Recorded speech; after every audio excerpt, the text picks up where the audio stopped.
Tout juste 8h33 sur RMC et BFM TV. Mon invité ce matin dans le Face à Face, c'est Mathilde Panot, la présidente du groupe La France Insoumise à l'Assemblée nationale. Bonjour Mathilde Panot. Bonjour. Alors on va bien sûr parler des débats autour de la violence en politique, de la proposition de loi débattue le 8 juin pour abroger les 64 ans. Mais d'abord un mot sur un de vos députés. Vous êtes présidente de groupe, je viens de le dire, Carlos Martins Bilongo, déjà sous le coup d'une enquête notamment pour des soupçons de fraude fiscale et de blanchiment. BFM TV révélait hier qu'il avait bénéficié d'un logement social jusqu'à fin 2022. Tout en étant propriétaire de 2 appartements depuis 2018, un logement social qu'il aurait par ailleurs sous-loué à sa sœur entre 2020 et 2022, lui dit que tout est légal. Mais sur le plan éthique, Mathilde Panot, est-ce qu'on peut être député insoumis, critiquer le mal logement et garder un logement social alors qu'on est multipropriétaire ? Alors, Monsieur Duhamel, je vais commencer par mettre les choses au point pour que tout le monde comprenne de quoi on est en train de parler. Allez-y. Donc, il y a des fuites qui sont feuilletonnées sur la personne de Carlos Martins Bilongo avec des éléments dont la presse nous fait écho, BFM et Le Parisien, mais sur lequel l'intéressé lui-même n'a aucun élément précis de ce qui lui est reproché, si ce n'est ce qui est dans la presse, qu'il dément. Il dément les différentes informations. C'est d'ailleurs ce que j'ai précisé, les soupçons. Exactement. Là, je vous parle de quelque chose que Carlos Martins Bilongo a parfaitement confirmé. Je vais aller sur votre question juste après. Non, il ne confirme pas qu'il soulève à sa sœur, par exemple. Il n'en parle pas dans son communiqué de presse, pour être très précis. Il ne le confirme pas. Je vais vous dire, une enquête préliminaire, c'est une enquête qui permet de déterminer si on ouvre une instruction ou pas. Et moi, je ne suis pas d'accord avec le fait qu'il y ait des fuites illégales qui permettent ensuite à ce qu'un intéressé ne puisse pas lui-même avoir connaissance des éléments. Il y a des journalistes qui font leur travail, qui sortent des informations. Carlos Martins Bilongo est à disposition pour répondre à toute question qui lui serait posée. Et lorsque lui-même n'a ni été convoqué ni mis au courant, je trouve ça problématique. Sur la question de son logement social. Ensuite, la deuxième chose, le logement social, de quoi parle-t-on ? On parle d'un logement familial dans lequel il a habité à partir de 2013 quand sa mère est morte lorsqu'il avait 22 ans. Il est resté dans le logement familial en toute légalité. Et je vais vous dire, Carlos Martins Bilongo est un élu des quartiers populaires qui a réussi à sortir du logement social et a donc, ensuite été dans un appartement pour libérer ce logement social, ce qui est tout à fait légal. Madame Panot, je ne me place pas sur le plan légal. Je posais la question éthiquement, moralement. En 2018, M. Bilongo achète 2 appartements. Et pour autant, il ne laisse pas son logement social avant 2022. Quand on sait qu'il y a 2,4 millions de personnes en France qui sont en attente d'un logement social, comment est-ce qu'on peut comprendre qu'un individu qui a les moyens d'acheter 2 appartements ne laisse pas son logement social à quelqu'un qui en aurait besoin? C'est ça la question que je vous pose. Alors déjà, je vais dire la première chose. Ne nous faites pas croire ici que ça serait parce que M. Bilongo aurait gardé son appartement que ça aurait réglé la question des 4 millions de mal logés, sur lequel il y a des politiques à faire. Ça aurait peut-être permis à quelqu'un d'avoir un logement social qui en a besoin et qui l'attend. Ensuite, sa sœur vivait avec lui dans le logement et donc il a essayé de voir avec le bailleur s'il était possible que sa sœur puisse continuer à vivre dans l'appartement familial. Cela n'a pas été possible. Il a rendu l'appartement social. Et pour le coup, c'est exactement... Quand est-ce qu'il l'a rendu, Madame Panot ? Je ne sais pas. Écoutez, je ne suis pas... Non, mais si, moi je vais vous le dire. En décembre 2022, alors qu'il quitte son logement social en 2020, ça veut dire que pendant près de 2 ans, il sous-loue cet appartement à sa sœur. Eh bien, écoutez, Monsieur Bilongo dément cela. Et nous verrons, il dément pas du tout. Nous verrons ensuite avec une enquête ou une convocation de M. Bilongo, comment il pourra répondre à ça. Mais moi, je n'accepte pas qu'on présente M. Bilongo en feuilleton régulier comme quelqu'un qui chercherait en quelque sorte à truander, comme quelqu'un... Donc, rien de tout ça ne vous choque? Non, mais juste pour que les auditeurs et les téléspectateurs puissent comprendre, rien ne vous choque? En fait, je ne me prononce pas sur des fuites. Mais attendez, des fuites. Monsieur Bilongo a fait un communiqué de presse et des informations qui ont été confirmées. Oui. Le fait, encore une fois, je le répète, et puis après on va pas feuilletonner, on va pas passer toute l'interview là-dessus, mais c'est important d'avoir un logement social et d'être en même temps propriétaire de 2 appartements. Ça ne vous choque absolument pas. Mais en fait, vous présentez ça comme si Monsieur Bilongo aurait demandé un logement social alors qu'il était propriétaire. Enfin, attendez, on peut le rendre le logement social, Madame Panot. Il est devenu propriétaire pour pouvoir quitter le logement social, ce qui je trouve est à peu près normal. Et pendant 4 ans, on garde un logement social alors qu'on est multipropriétaire. Ça vous choque pas? Mais en fait, vous présentez la manière dont ça a été fait, comme si M. Bilongo aurait cherché à cacher de l'argent. Alors, ça serait son fameux compte à l'étranger. Non, attendez. Là, je parle d'une question sur laquelle M. Bilongo s'est prononcé lui-même. Il a confirmé ces informations. Le fait de garder un logement social alors même qu'on est propriétaire de 2 appartements. Ça ne vous choque pas? J'attendrai que et la justice et la police puissent faire son travail sur cette question, mais je le redis, lui-même dit il n'y a rien d'illégal. Là, je me place sur le plan éthique et moral. Oui, moi aussi je me base là-dessus. Dès qu'il a pu, donc 4 ans. C'est long, 4 ans. Mais en fait, il a fait les choses dans les règles. Je le répète, il a vu avec le bailleur s'il était possible de céder, de mettre au nom de sa sœur le logement dans lequel vivait sa famille. Vous vous rendez compte de quoi on est en train de parler? On tape sur les gens des quartiers populaires lorsqu'ils sont au RSA parce que soi-disant ils peuvent pas se débrouiller. On ne supporte pas. Quel est le rapport là? Quel est le rapport? Le rapport, il est que oui, Monsieur Bilongo a fait des choses pour essayer de sortir du logement social et a réussi à sortir du logement social. Je ne vois pas en quoi est-ce que c'est un problème éthique. Et pendant 4 ans, il l'a gardé, et pendant 2 ans, il l'a sous-loué à sa sœur. Ok. Non, je conteste le fait qu'il l'ait sous-loué. En fait, Monsieur Bilongo le conteste. Sa sœur y habitait et il y avait des revenus locatifs, c'est-à-dire sa sœur lui payait un loyer. Je ne sais pas comment vous pouvez appeler ça, mais ça s'appelle de la sous-location. Nous verrons ce que donnera, mais non, il conteste le fait qu'il y ait eu une sous-location sur cette question. Un socialiste anonyme cité dans le Parisien dit ça va être le Cahuzac de la France Insoumise. Est-ce qu'il peut rester au sein du groupe La France Insoumise? Encore une fois, je ne prends aucune décision pour le groupe sur la base de fuite. J'attends de savoir, première chose. Deuxième chose, c'est quand même un peu osé. Rappelez-vous, M. Cahuzac était ministre du budget. Ce n'est pas du tout le cas de M. Bilongo. Et on parle de sommes qui dépassaient des millions, ce qui, là encore, n'est pas le cas. Et donc pas de sanctions, l'État? Non. Écoutez, vous avez une enquête préliminaire. Moi, j'aimerais bien savoir le nombre de députés qui ont des enquêtes préliminaires. Et par ailleurs, je trouve tout à fait normal que l'activité des députés soit contrôlée. Mais juste, j'aimerais savoir sur quoi est-ce qu'on se base exactement. Voilà. Et si un manquement était avéré, là, à ce moment-là, vous pourriez effectivement prendre une décision, une sanction? On verra, mais c'est pas du tout ce qui est en train de se passer pour l'instant. Mathilde Panot, l'agression du petit-neveu de Brigitte Macron à Amiens a suscité une condamnation quasi unanime de la classe politique, et c'est dans ce contexte que Jean-Luc Mélenchon est accusé d'ambiguïté. C'est le mot qui est utilisé. Premier tweet avant-hier de Jean-Luc Mélenchon: des commentateurs indifférents aux tentatives de meurtre et agressions racistes me somment de me prononcer sur l'agression à Amiens contre le chocolatier Trogneux, donc le petit-neveu.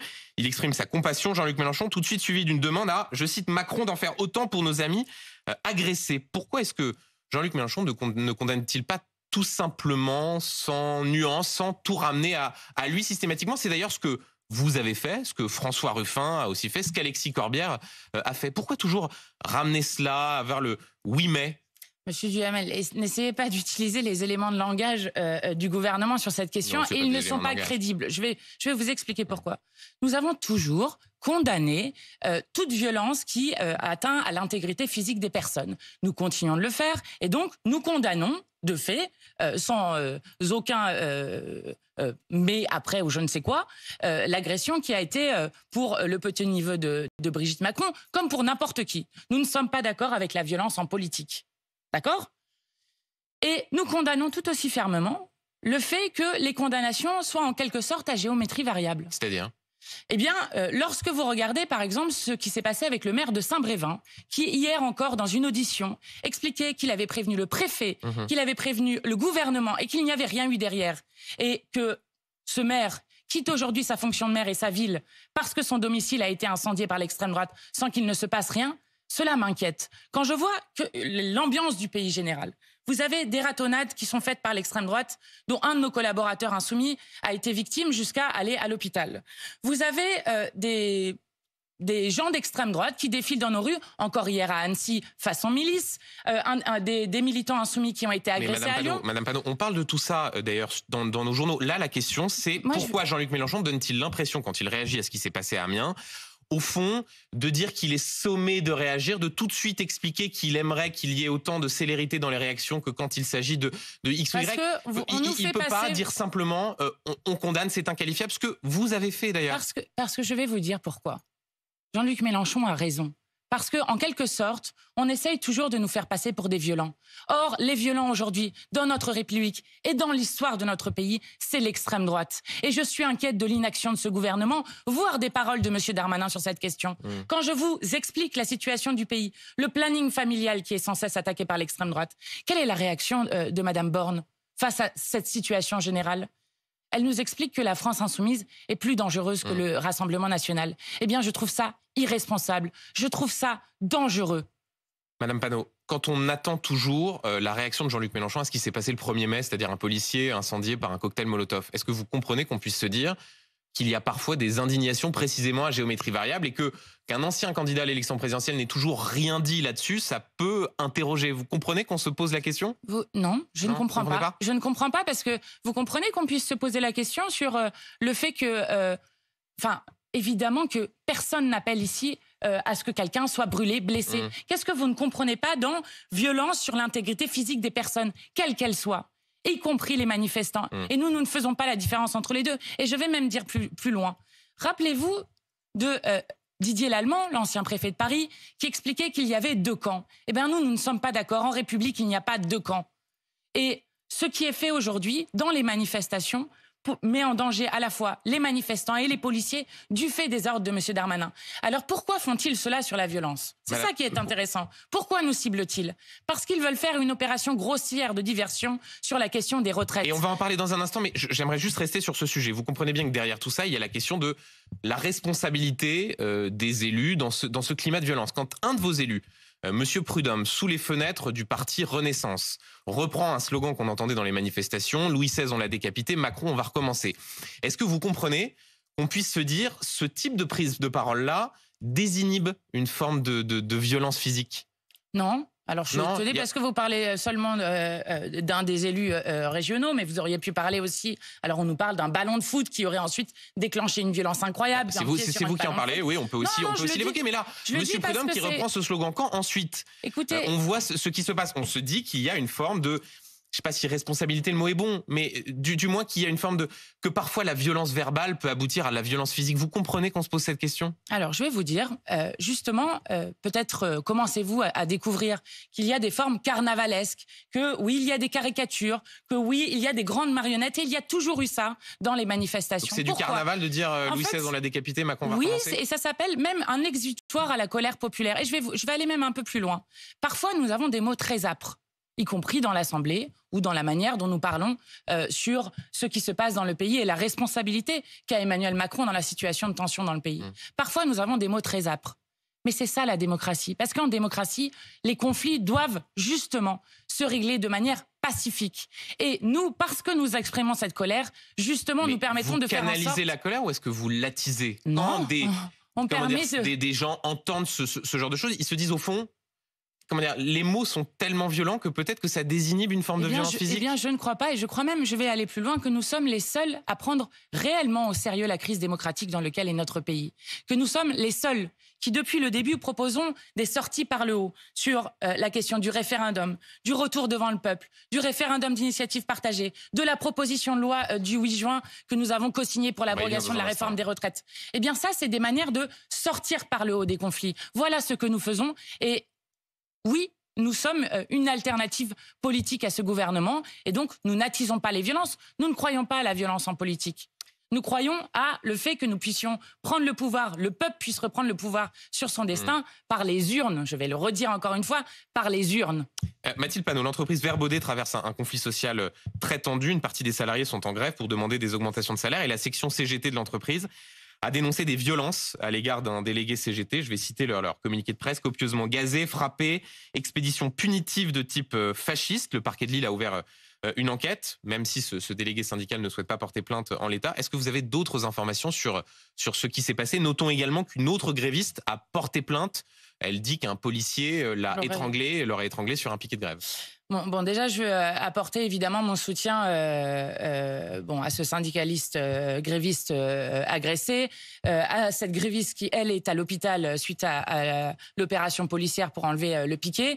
On parle d'ouvrières, principalement des femmes, qui depuis 60 jours sont en grève pour avoir 150 € net d'augmentation de salaire, qui ont des salaires qui sont inférieurs à 1500 € et qui font du travail à la chaîne. C'est juste pour replacer et qui, en quelque sorte, expriment la volonté générale de ce qui se passe dans le pays, de gens qui n'en peuvent plus et qui se battent pour que les salaires augmentent dans ce pays, puissent relancer la consommation populaire, aident les petites et moyennes entreprises, bref, qui se battent pour l'intérêt général. Vous êtes satisfaite que le parquet de Lille ait ouvert une enquête? Parce qu'il y a parfois cette idée, au fond, qu'il y a une sorte de sous-estimation. Hier, Jean-Luc Mélenchon dit cet homme n'est pas chocolatier, mais délégué syndical CGT d'une boîte en grève. Non, comme si, au fond, il y avait un deux poids deux mesures. Là, le parquet de Lille s'est saisi. Mais heureusement, vous vous rendez compte, parce que là, vous avez cité un point du communiqué, mais je vais quand même redire ce qui s'est passé. Cet homme a été enlevé dans une camionnette devant son fils.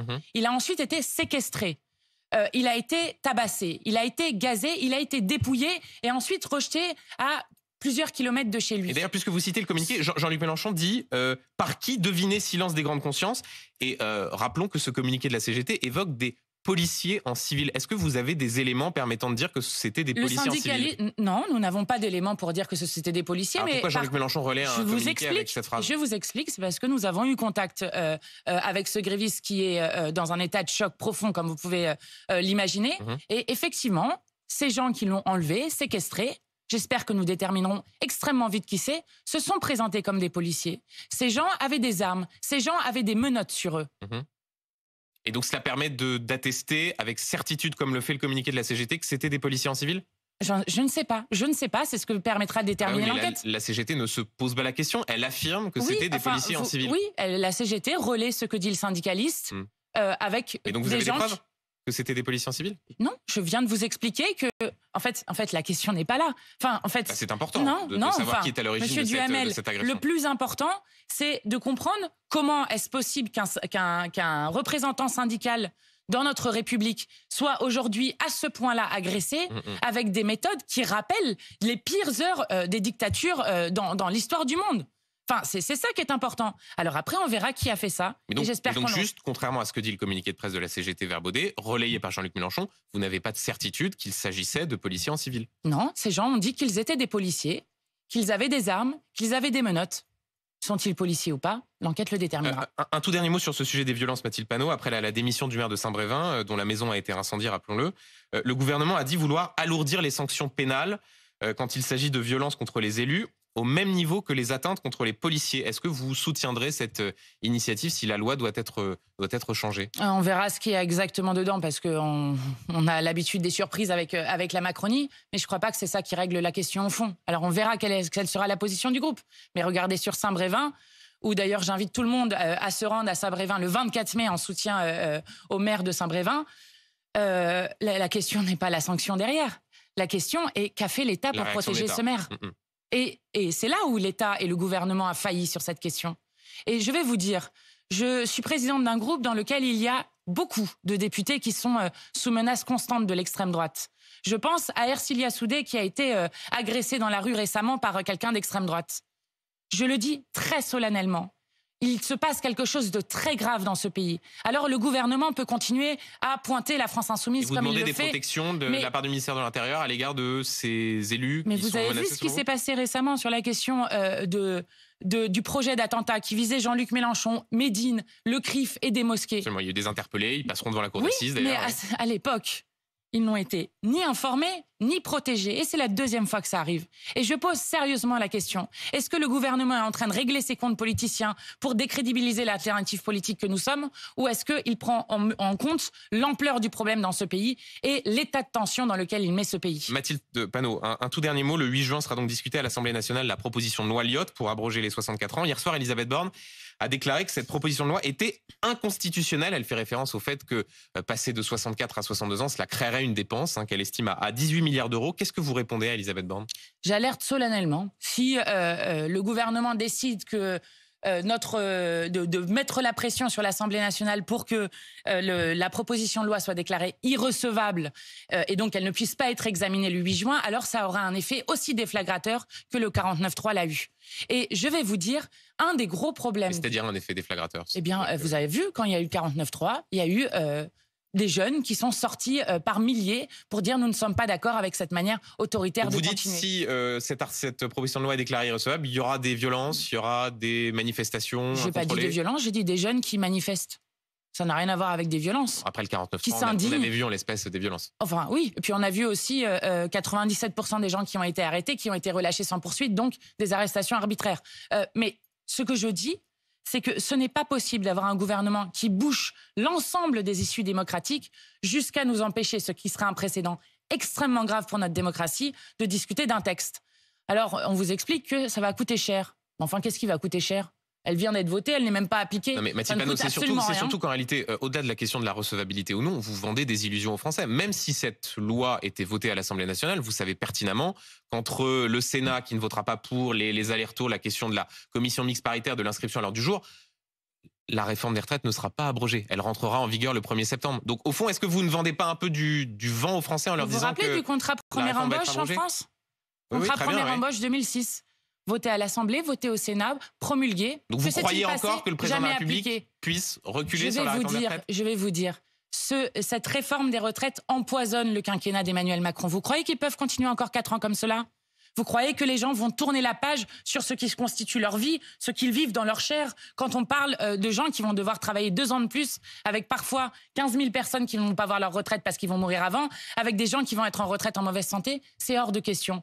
Et je vous le dis, il faut être très nombreux et nombreuses le 6 juin dans la rue à l'appel de l'intersyndicale. Et le 8 juin, il y aura un vote. Et ce vote sera un point d'appui dans notre rapport de force extrêmement important. Et je rappelle que c'est l'Assemblée nationale qui a le dernier mot dans notre démocratie parlementaire. Merci Mathilde Panot, 8h53 sur RMC et BFM TV.